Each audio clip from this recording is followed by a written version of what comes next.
muito, me perdoe, te amo, sou grato. Se esqueço de que somos um, não reconheço que nos é comum. Sinto muito,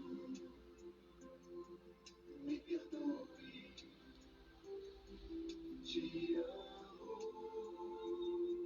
sou grato. Se em seus olhos não consigo me ver, ainda acredito que preciso sofrer. Sinto muito, me perdoe, te amo. Boa noite, Leda. Sou grato. Sinto muito, me perdoe, te amo, sou grato.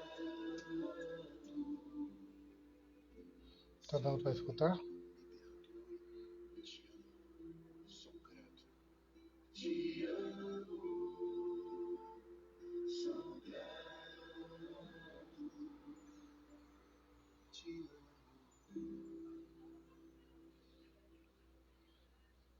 Boa noite, cada um que está entrando. Tá dando para escutar direito a voz? O som tá legal? Puder me sinalize aí, por favor. Se o som estiver legal, escreve aí embaixo, por favor, se tá tudo ok.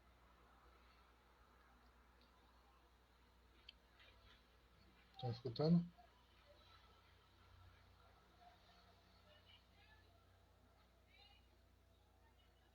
Bom, boa noite.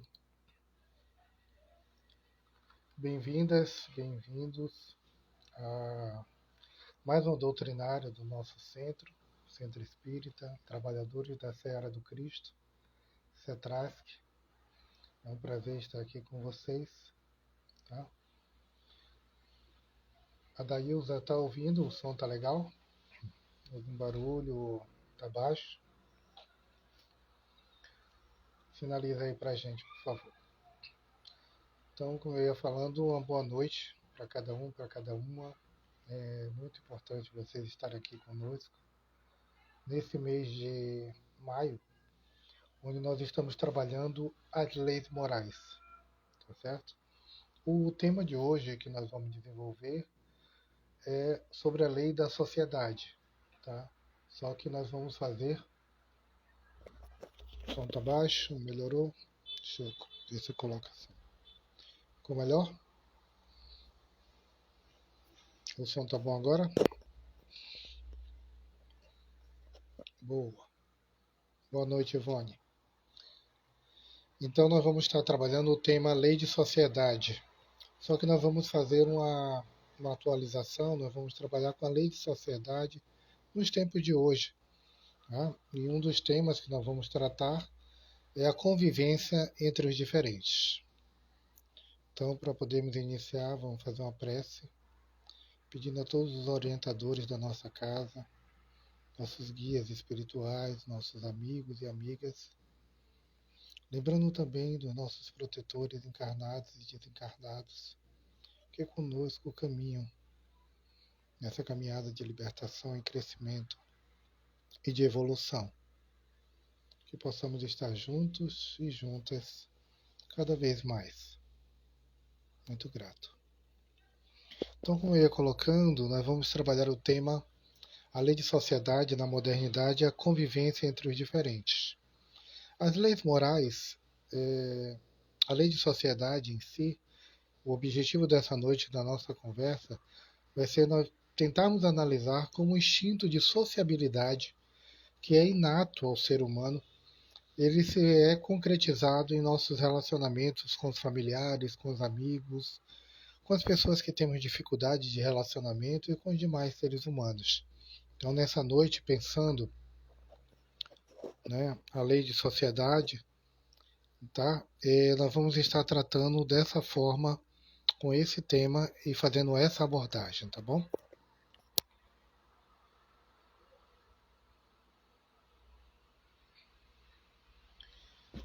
Eu já estou com o microfone bem próximo do corpo. Opa, saiu do lugar. Então tenta ver se consegue aumentar aí o som de vocês, por favor. Então essa é a nossa proposta, analisar isso que é algo bem nosso. As leis morais, elas estão no Livro dos Espíritos, no chamado capítulo 3º, tá? O Livro dos Espíritos ele tem a parte de introdução e depois ele é dividido como se fossem 4 livros, tá? O livro primeiro, que vai tratar das causas primárias, o segundo, que vai falar do mundo espírita, o mundo dos espíritos, a terceira parte, que vai falar exatamente das leis morais, que seriam essas leis que regulam a conduta dos espíritos, e aí significa nós encarnados, tá? E também fala das leis físicas que vão regular o mundo material. E o livro quarto, das esperanças e consolações. As leis morais, como nós estamos falando esse mês, tivemos a doutrinária da Cândida na segunda, que abriu o nosso mês, ele vai falar sobre as 10 leis, né? A lei de adoração, a lei do trabalho, a lei de reprodução, de conservação, a lei do progresso, da igualdade. E hoje estamos trabalhando com a lei de sociedade. No sentido mais amplo, né, nós pensarmos assim a definição, sociedade seria o conjunto de indivíduos que entre os quais eles se organizam e têm relações entre eles, tá? A partir daí essas relações dentro do serviço, dentro de comunidade. Num sentido muito comum que a gente ouve falar, seria um conjunto de indivíduos cujas relações estão consolidadas em instituições. Então, família, igreja, trabalho, seriam instituições que fariam de algum modo os indivíduos estarem juntos uns com os outros. Sociedade também, nós vamos encontrar em algumas definições, alguns livros, vai falar tanto do estado dos homens ou dos animais que vivem sob a ação de leis comuns. Por exemplo, as abelhas vivem numa espécie de sociedade, né? Tem a abelha rainha, tem as operárias, né? E assim vai se dar os homens, nós vamos ver grupos diversos que vivem em alguma forma de sociedade. A lei de sociedade ela é citada em uma parte do livro dos Espíritos na questão 766. Na questão 766, Kardec pergunta: a vida social é natural? Está, está na natureza? Né? E os Espíritos respondem: certamente. Deus fez o homem para viver em sociedade. Não lhe deu inutilmente a palavra e todas as outras faculdades necessárias à vida para a vida em relação. Então é interessante perceber que desde os primórdios, né? Então quando nós já trabalhamos aqui na questão, por exemplo, do mês passado, quando tratamos do livro Evolução em Dois Mundos, nós trouxemos para vocês uma parte bem interessante da humanidade vivendo desde o seu início da evolução. Aquela nossa divisão dos primatas, né? E houve essa divisão para o homem, né? E hoje nós estamos nesse grupo chamado Homo sapiens. Mas desde aqueles primórdios, e isso é uma característica muito forte dos primatas, de estarem juntos. Mas exatamente fala dessa faculdade, né, da inteligência, que vai fazer com que isso seja usado exatamente em grupo.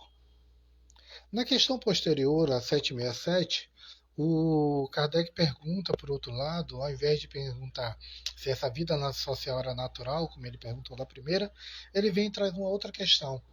O isolamento absoluto é contrário à lei de Deus? Então, imaginando aquelas pessoas, como às vezes a gente ouve falar, uma pessoa que passa a viver totalmente sozinha, isolada no fundo de uma floresta, no fundo de uma caverna. E ele pergunta se isso é contrário à lei. E a espiritualidade responde: sem dúvida, pois que, por instinto, os homens buscam a sociedade e todos devem concorrer para o progresso, para a evolução, auxiliando-se mutuamente. Nessa resposta me lembrou um filme chamado Náufrago, com Tom Hanks, né? Não sei se vocês se lembram. Ele estava num avião, isso, o avião cai no mar, e ele fica numa ilha durante muito tempo. E quando ele fica muito tempo isolado, ele não tem com quem conversar. E ele pega uma bola de futebol e dá um nome a essa bola, eu não lembro aqui agora, e passa a se relacionar com essa bola, a conversar, a falar com ela. Então, mostrando muito como essa natureza nossa de precisar ter alguém ao lado para conversar. Mas Kardec, mas a espiritualidade responde a Kardec um outro elemento, que essa junção ela tem como objetivo a evolução, o progresso entre ambos. Já na questão seguinte, a 768, Kardec pergunta: procurando a sociedade, não fará o homem mais do que obedecer a um sentimento pessoal? Ou há nesse sentimento algum providencial objetivo de ordem mais geral? Né? Porque o Kardec ele fica na dúvida assim: se eu procuro viver em sociedade, eu estou fazendo isso porque eu quero, porque eu necessito, eu tenho uma necessidade, ou eu estou fazendo isso só por instinto? Né? E a espiritualidade responde: o homem tem que progredir. Isolado, não lhe é possível, por não dispor de todas as faculdades. Olha como é interessante perceber que o nosso próprio desenvolvimento, da nossa inteligência, da nossa fala, né? Nós vamos ver casos, por exemplo, na sociedade de seres humanos que, por algum motivo, né, foram isolados na floresta e cresceram junto com lobos, né, encontrados, teve caso de crianças, por exemplo, na Índia, encontradas essas crianças, depois já maiores, essas crianças não falavam, né, a língua local, mas usavam sons dos lobos. Né? Isso era muito. Então, até mesmo você vê como a necessidade de aprender é inata e a gente precisa desenvolvê-la. Tá? No isolamento, né, no isolamento, ele se embrutece, né? Ele se endurece dentro da perspectiva do crescimento. E a espiritualidade reforça que homem nenhum possui as faculdades completas. Mediante a essa união é que elas vão se completar, né? Então, um mais ligeiro, outro mais devagar, um falando mais, outro menos. Todas essas faculdades, um conseguindo perceber mais as coisas, tudo isso se junta para esse desenvolvimento, e aí a gente pode dizer que um sempre irá precisar do outro. Tá?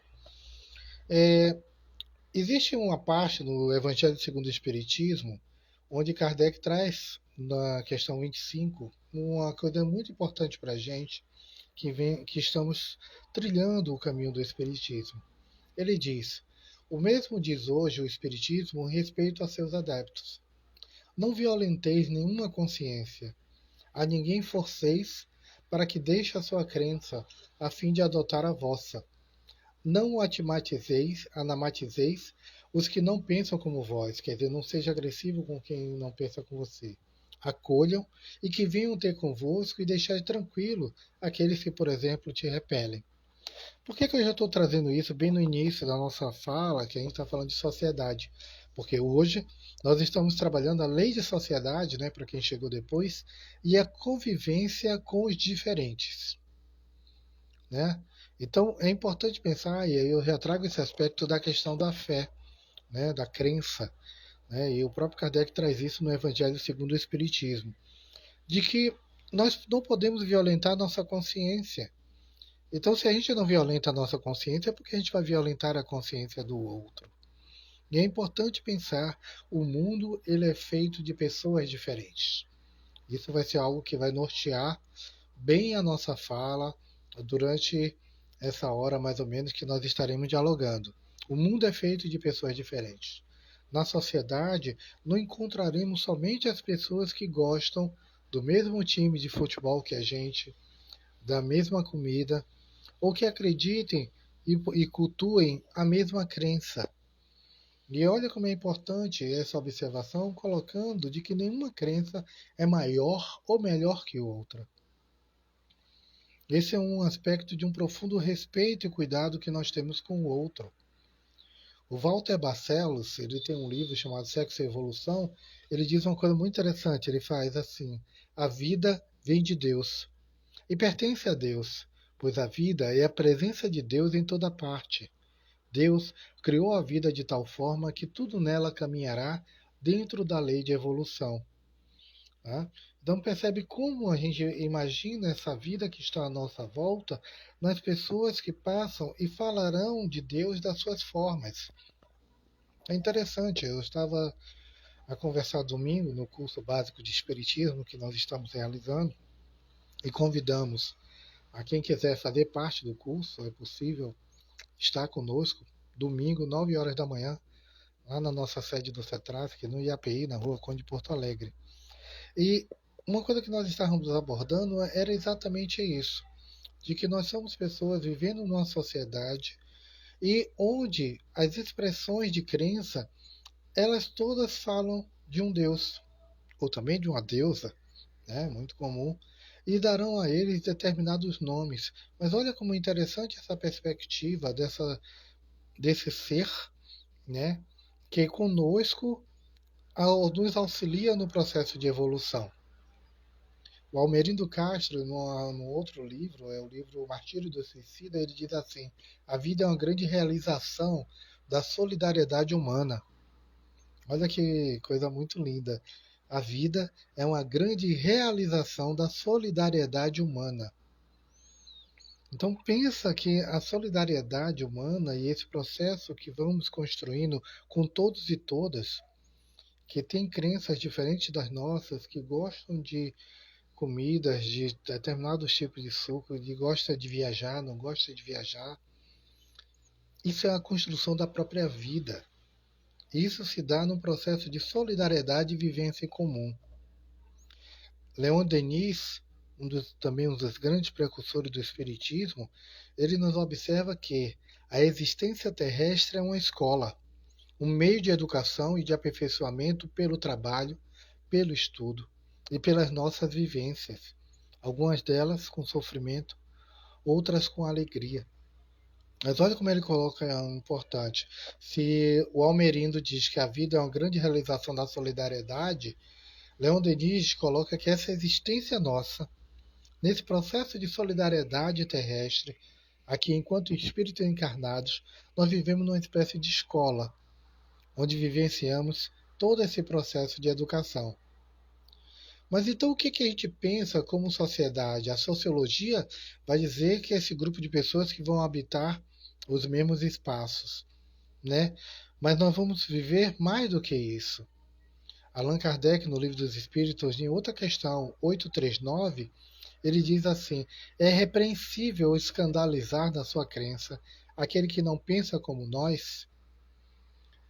E ele diz: é falta de caridade, a espiritualidade, desculpe. Responde: é falta de caridade e ofende a liberdade de pensamento. Né?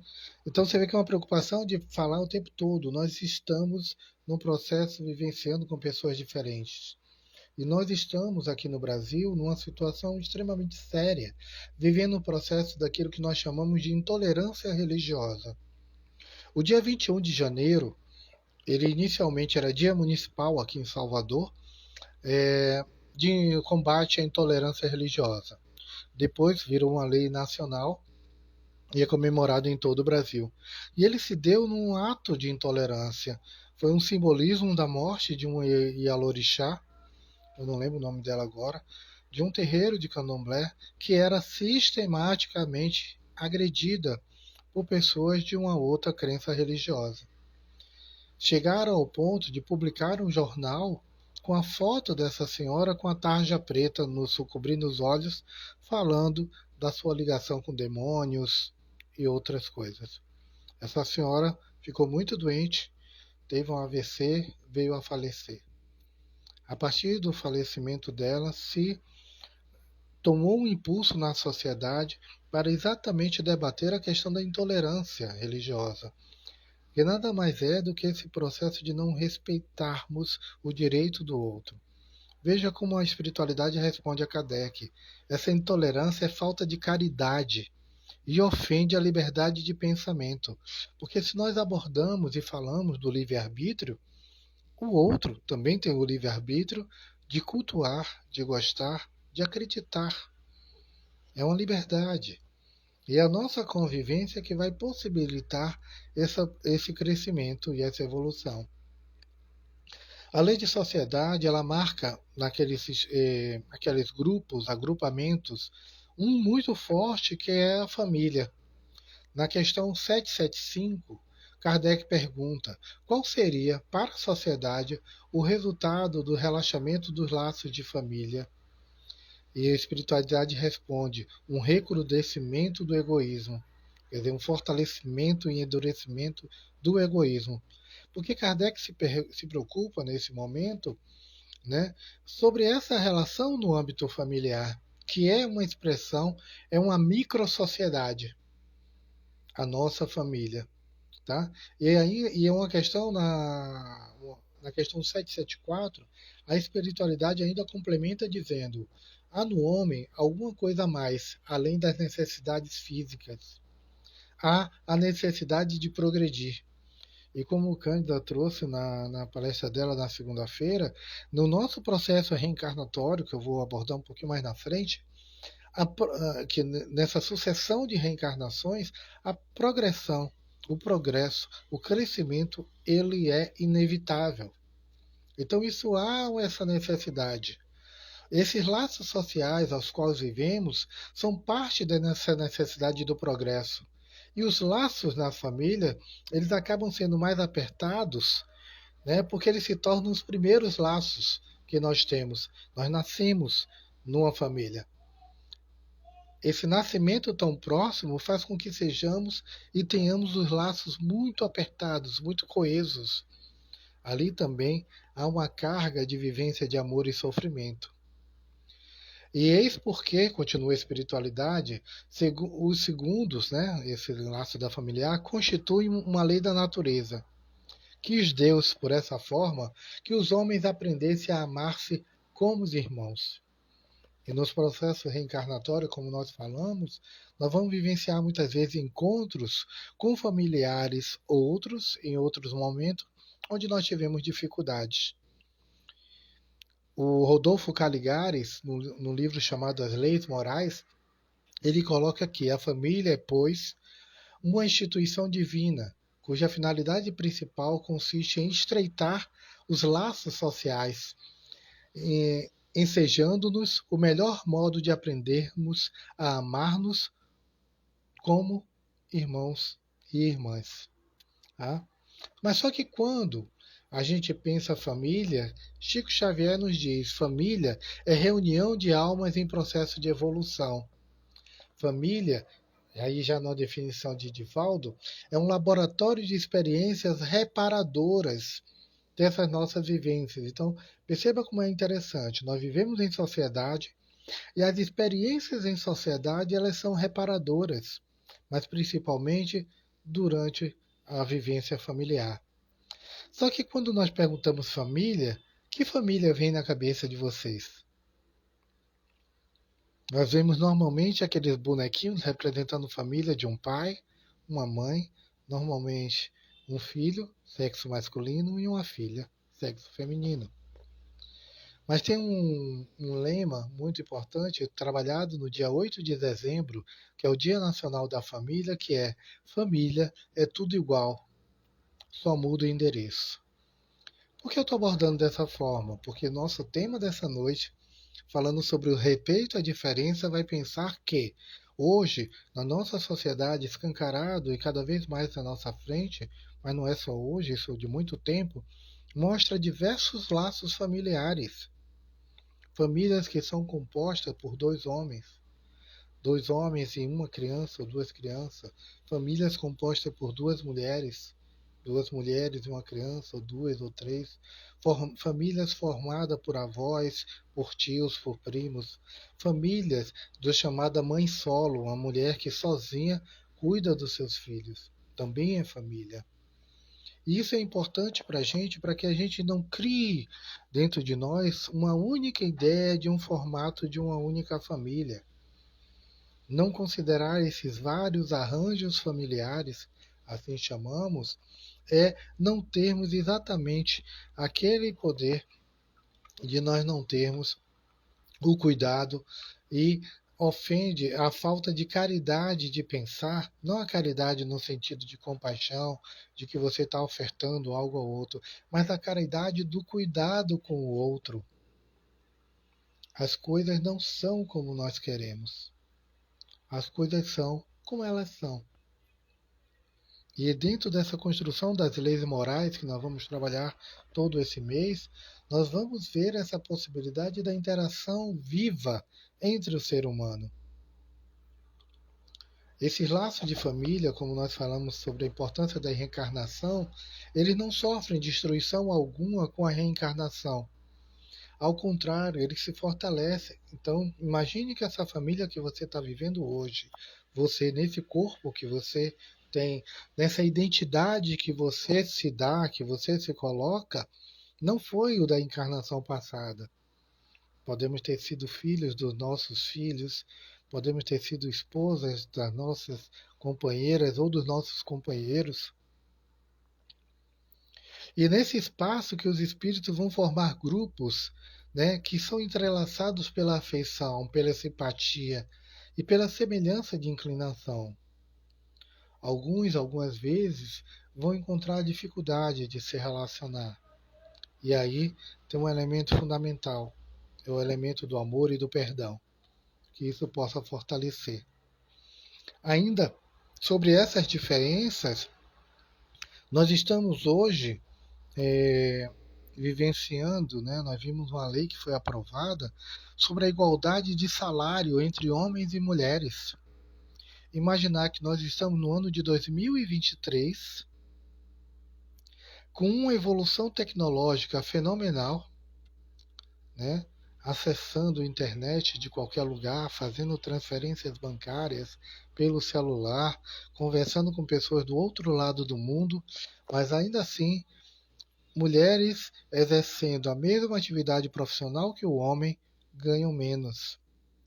Necessário se baixar uma lei para tentar se garantir direitos iguais salariais.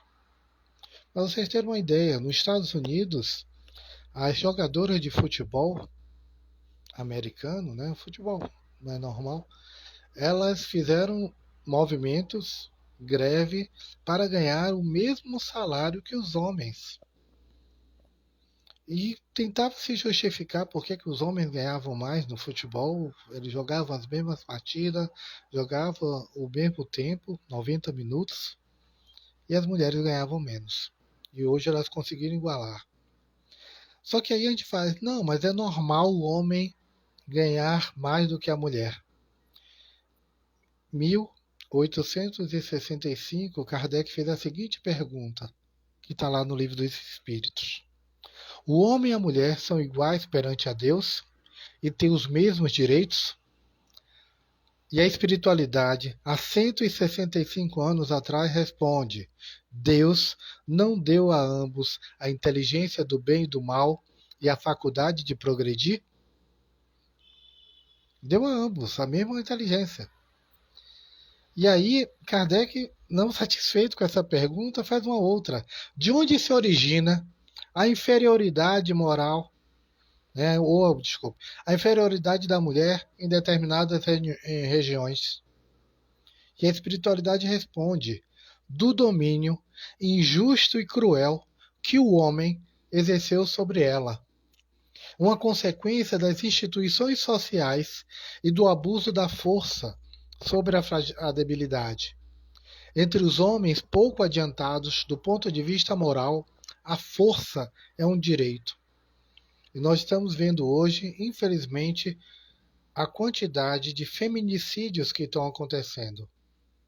Homens que estão matando suas ex-companheiras por esse ódio às mulheres. Alguns justificam que é amor, mas é impossível imaginar alguém que ame matar. E olha como a espiritualidade, há 165 anos atrás, que é o tempo que o Livro dos Espíritos tem, do ponto de vista moral, para homens pouco adiantados, a força é um direito. Então olha como a gente está falando que nós estamos vivendo num planeta, Terra, um planeta de provas e expiações. o que justifica ainda em 2023 homens se sentirem proprietários de suas ex-companheiras que não querem mais conviver com eles. Cadê a liberdade? Então, olha como é interessante, porque nós estamos falando da lei de sociedade e o respeito às diferenças, tá? Vou ficar sempre abordando isso para compreenderem o contexto todo que nós estamos abordando essas questões. A questão 818, o Kardec pergunta: de onde se origina ou de onde se pensa que existe essa inferioridade da mulher? E a espiritualidade diz: do domínio justo e cruel que o homem exerceu sobre ela. E ele fala uma consequência das instituições sociais. Quer dizer, essa sociedade que a gente vive, ela é dominada pelos homens que tentam pela força subjugar as mulheres. E há 165 anos atrás, a espiritualidade alertava que quando nós estamos falando de igualdade de direito, estamos falando de igualdade de direitos plena. Não estamos falando de um outro que se sente mais ou melhor do que um outro. Que não existe isso. Então, ainda continuando, é pensar que na verdade nós somos todos diferentes. Cada indivíduo possui suas peculiaridades, raça, credo, preferência política, de valores e costumes. Nós somos povos diferentes. Às vezes, dentro de um mesmo país, né, por exemplo, como o Brasil, nós vamos encontrar uma versão, uma vertente cultural, por exemplo, no norte, totalmente diferente do centro-oeste, diferente daqui, do nordeste, do sul. E, portanto, essa diferença é que vai fazer conviver para que a gente possa crescer. O cantor Bob Marley, ele tinha uma fala muito interessante que ele dizia: vocês falam o tempo todo que eu sou diferente, eu tenho pena de vocês que são todos iguais. Quer dizer, ele falava de um grupo de pessoas que tentava o tempo todo transformar a sociedade no seu modelo, dizendo: olha, só é certo quem pensa desse jeito. Quem pensa daquele outro jeito é errado. Quem pensa daquela forma não merece o nosso respeito. O respeito ao outro e às suas peculiaridades é fundamental, pois é através desse respeito que nós temos a possibilidade de contribuir para a construção de uma sociedade mais justa. É na hora que eu enxergo o outro. Eu não somente sei da existência do outro, mas eu o enxergo e respeito. Eu não posso estar vivendo bem numa sociedade onde existe um desequilíbrio salarial, onde existe um desajuste no direito à habitação, onde pessoas são discriminadas pela cor da pele, onde elas são discriminadas pela roupa que elas gostam de vestir. Como é que eu posso imaginar que eu estou fazendo progresso quando eu me omito frente a situações que vão contra a lei de sociedade e a lei de evolução?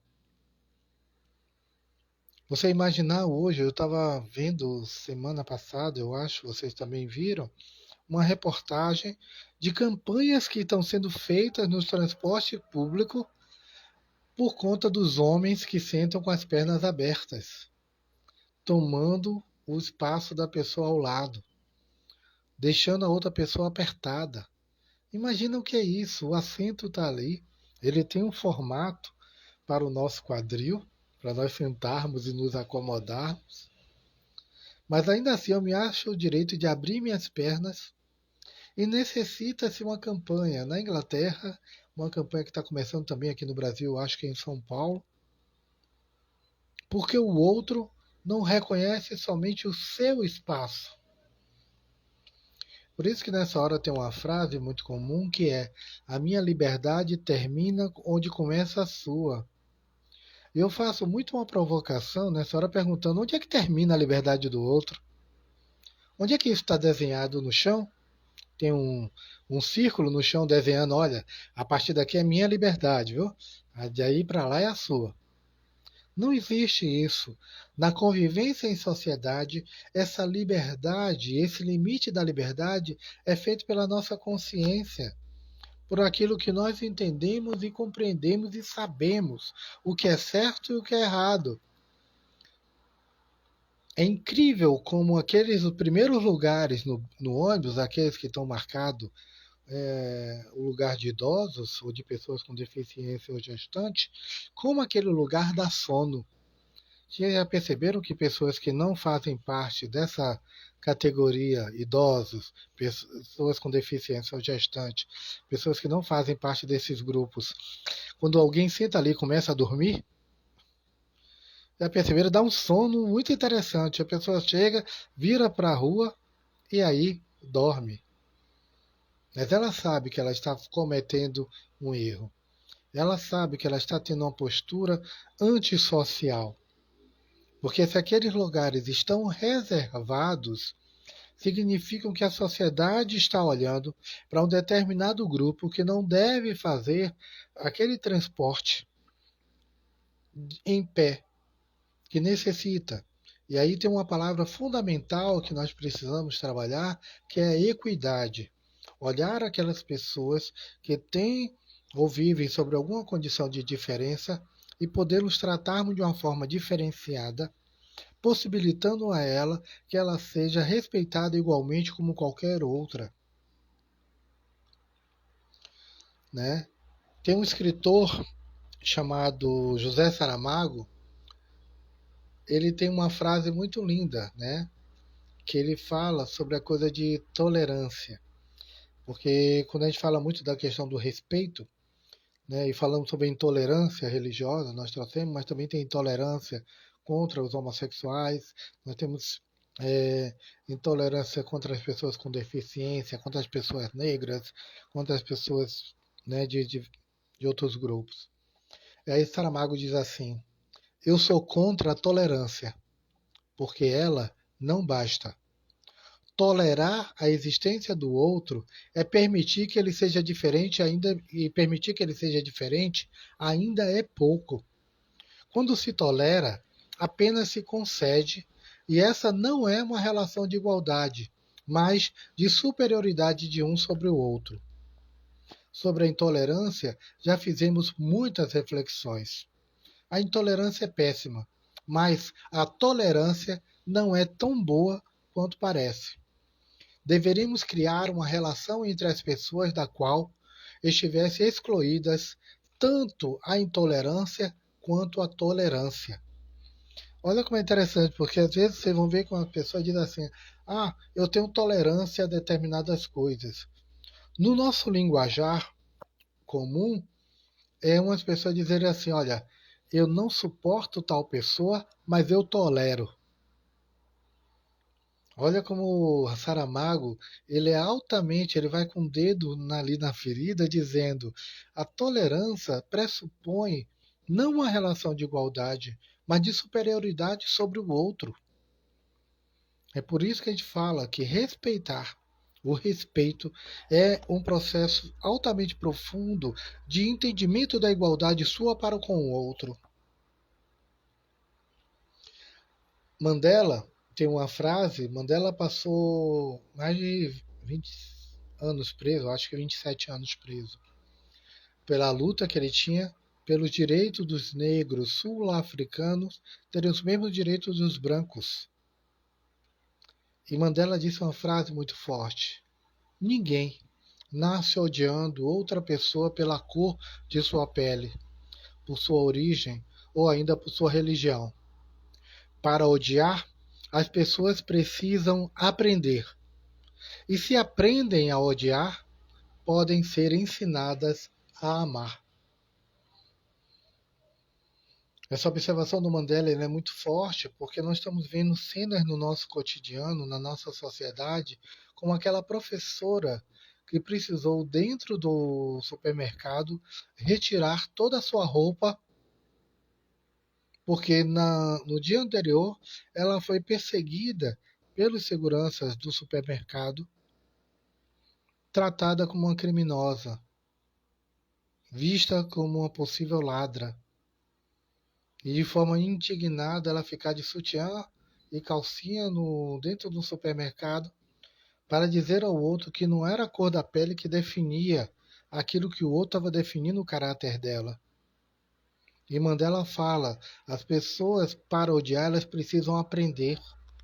Em sociedade nós somos odiados, desculpe, nós somos ensinados a odiar, a não gostar, a menosprezar, a dizer que aquilo ali é feio, aquilo é bonito. Mas, de novo, se nós estamos na perspectiva espírita de que todos somos iguais, o respeito às diferenças passa pelo nosso ato, pela nossa atitude. Em março, no CETRASC, nós estamos com uma ação importante já durante 2 anos ou 3 que nós fazemos no mês de março, conhecido por vocês todos como o mês da mulher. Nós fazemos durante todo o mês um debate sobre a mulher. Né?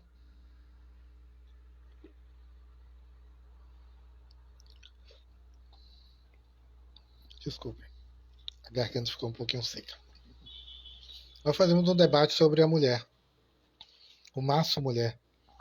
E nós fazemos uma ação de que, como nós vamos falar sobre as mulheres, achamos interessante convidar palestrantes mulheres, trazendo temas do espiritismo, como por exemplo esse que eu falei sobre a questão da igualdade e aqueles capítulos sobre a igualdade. Existem trechos no Livro dos Espíritos falando sobre a violência, e aí nós falamos sobre mulheres e o feminicídio. E foi interessante uma vez um questionamento sobre se espírito tinha sexo. Alguns de nós podemos estar fazendo esse questionamento. Podemos estar fazendo o questionamento também: espírito tem cor? E eu respondi à pessoa que me fez essa pergunta: no plano espiritual, espírito não tem sexo. No plano espiritual, espírito não tem cor. Mas aqui, no plano encarnado, nós temos sim. Vocês agora estão vendo um homem negro. Espírito encarnado aqui, dialogando com vocês, espíritos aí. E essa relação de ser homem, de ser mulher, de ser negro, de ser branco, dentro da sociedade, esses laços sociais muitas vezes vão permear situações de conflito, pela desigualdade que as instituições sociais criam, como a espiritualidade respondeu sobre a questão da mulher. As diferenças econômicas que nós vivenciamos, só um minuto,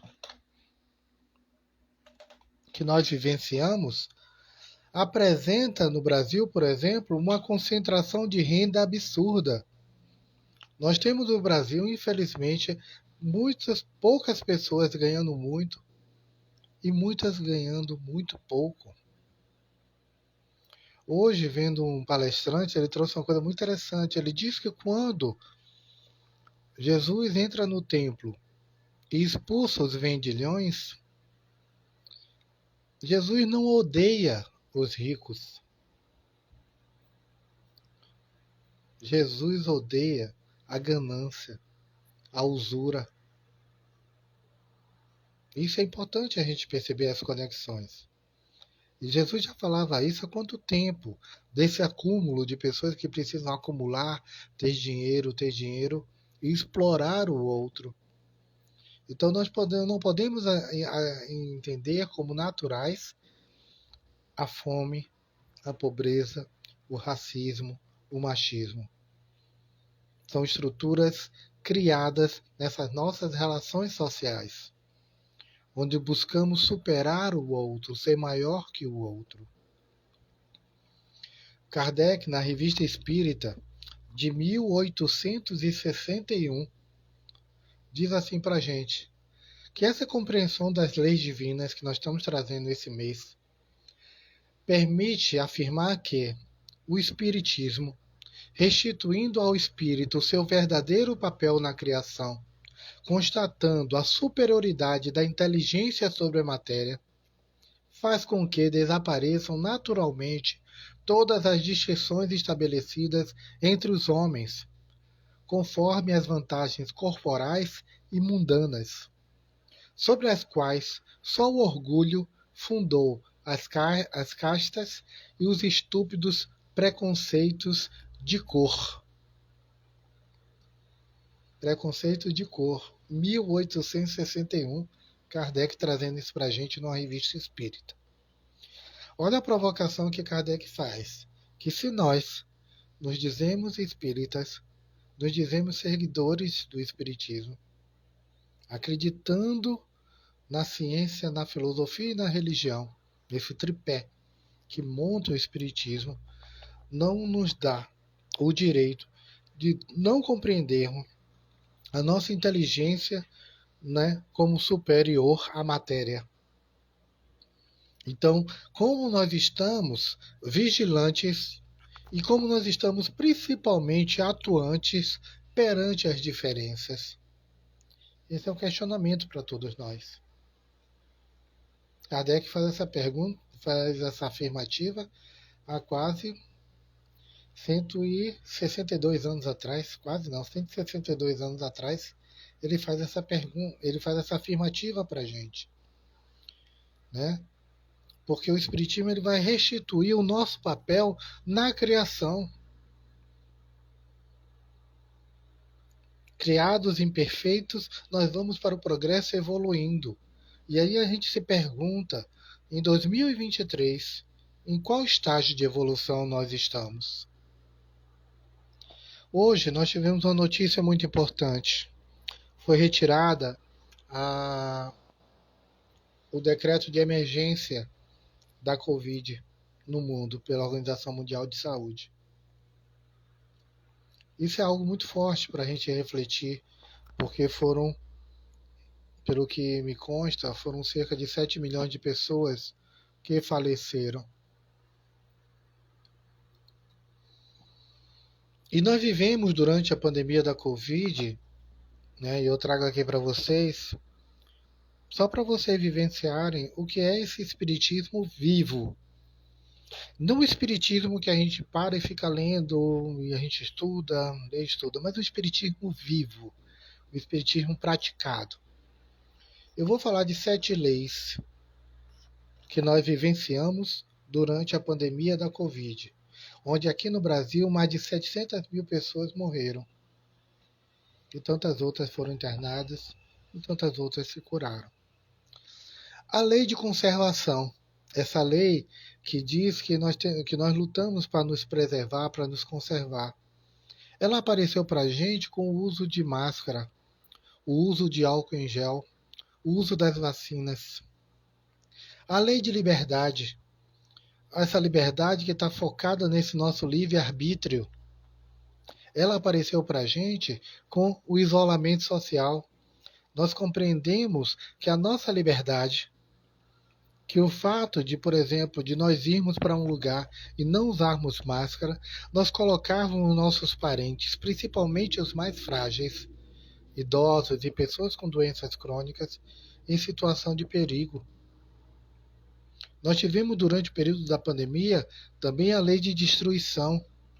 Essa lei, como a lei de progresso natural, né, de progresso que eu falo no sentido de ser uma lei natural de evolução também, com a questão dos desencarnes coletivos, pessoas que perderam 1, 2, 5 pessoas da sua família ao mesmo tempo. Nós tivemos a lei de igualdade, com todos correndo o risco de serem infectados. Mas, infelizmente, na lei de sociedade, ainda trazendo, percebendo que pessoas pobres acabaram mais infectadas do que pessoas que puderam, por exemplo, pessoas ricas ou de classe média que puderam ficar em casa. Porque muitas pessoas pobres tiveram que pegar ônibus lotado, tiveram que sair, não puderam trabalhar naquilo que se chamou home office. Nós tivemos a lei de justiça, amor e caridade funcionando. Houve um aumento significativo de doação de álcool em gel, de máscara, de alimentos para as pessoas mais vulneráveis ou para as pessoas que não conseguiram trabalhar. a lei de progresso, com o avanço da sociedade e tecnologia, né? Então, muita gente fez assim, como é que uma vacina pode ser produzida tão rápido? Como se a vacina que a gente tomava, né, ela fosse produzida no dia anterior. Nós estamos falando de mais de 50 anos de produção de vacina. O Brasil é reconhecido mundialmente pela sua competência em produzir vacinas. E a lei de sociedade, onde nós vimos o avanço de tecnologia nas relações interpessoais. Por exemplo, essa live que nós estamos fazendo é um avanço.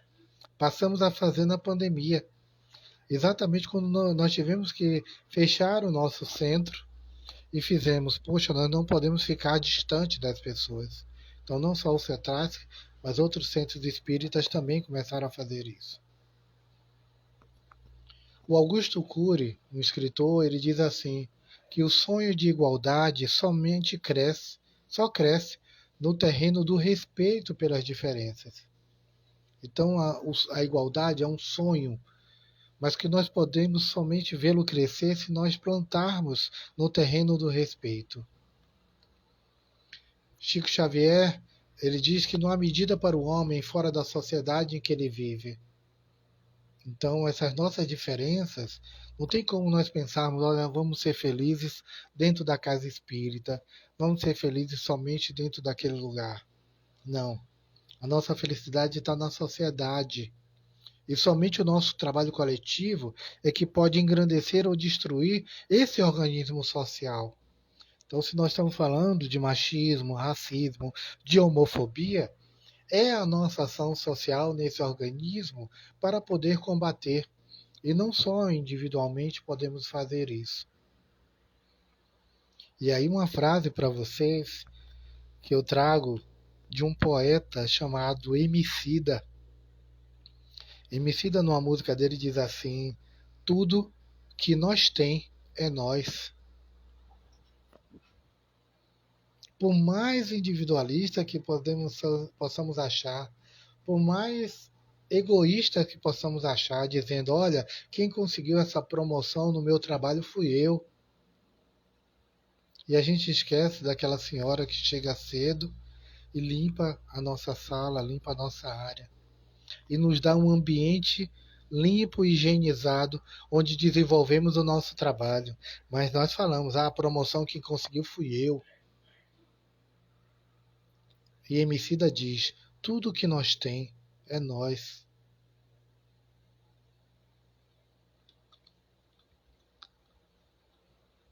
A sociedade, da forma que ela é e se projeta para a gente, ela é maior do que a gente pensa. Ela é a nossa própria existência dentro do processo. O Espiritismo, com essa luz gloriosa, divina e forte que vai clarear toda a nossa vida e vai nos iluminar além dessa vida. Para aquilo que a gente chama de que alguns chamam de morte, nós chamamos de próxima etapa, de próxima parada. O Espiritismo ele se apresenta para a gente como uma fonte generosa de compreensão, de compaixão, de conforto, derramando por toda essa aridez água que vai com sua caridade desenvolver e estimular a nossa virtude. Tem um trecho, eu me lembrei aqui agora, deixa eu ver se eu consigo só pegar aqui, do livro A Gênese, no capítulo 1, ainda falando sobre a reencarnação. Que com a reencarnação desaparecem os preconceitos de raça e de castas, de classes sociais, pois o mesmo espírito pode tornar a nascer rico ou pobre, capitalista ou proletário, chefe ou subordinado, homem ou mulher. De todos os argumentos invocados contra a injustiça da servidão e da escravidão, contra a subjugação da mulher, a lei do mais forte, nenhum há que prime em lógica ao fato da reencarnação. Se, pois, a reencarnação funda na lei da natureza, o princípio da fraternidade universal também funda, na mesma lei, a igualdade dos direitos sociais. E, por conseguinte, o da liberdade. Então, que a gente pense o tempo todo na bondade que reside em nós, né? E que a gente pense que feitas essas considerações, né? Feitas essas considerações, é lícito que a gente possa concluir, né? Que, desculpe, é lícito que a gente possa concluir que a doutrina espírita que vigora nessas nossas relações, ela trabalha com mais profundo respeito à diversidade. Que cabe a nós espíritas o dever de cooperar para o progresso da humanidade. Precisamos olhar para nossas casas, precisamos olhar para nossas relações com as famílias, precisamos olhar à nossa volta. Porque nós exercemos a nossa caridade num sentido mais abrangente. Lembra, está lá no própria orientação de Jesus. Benevolência para com todos, indulgência para as imperfeições dos outros e perdão para as ofensas. Finalizando, trago uma frase do Chico Xavier no livro Parnaso Além Túmulo. Chico diz assim: e árvore verde é árvore que verde farta nos caminhos da esperança, toda aberta em flor e fruto, de verdade e de bonança. É a claridade bendita do bem que aniquila o mal, o chamamento sublime da vida espiritual. Se buscas o espiritismo, você então se norteia em sua luz. O espiritismo é uma escola e o mestre amado é Jesus. Que possamos colocar cada vez mais em prática aquilo que nós aprendemos. Então, queria muito poder agradecer ao amado amigo Mestre Jesus, a toda a espiritualidade e os espíritos orientadores da nossa casa, pela possibilidade desse diálogo e principalmente do aprendizado dele retirado para mim. E espero que eu possa ter compartilhado esse aprendizado com todos vocês. Que possamos praticar, que possamos fazer de tudo o que aprendemos a nossa prática no nosso cotidiano para com todos e todas. Jesus sempre falou: amai a todos. E quando ele falava a todos, era todo mundo mesmo, com certeza. Um bom fim de semana, um abraço forte, muita luz em cada um e cada um de vocês. Fiquem bem.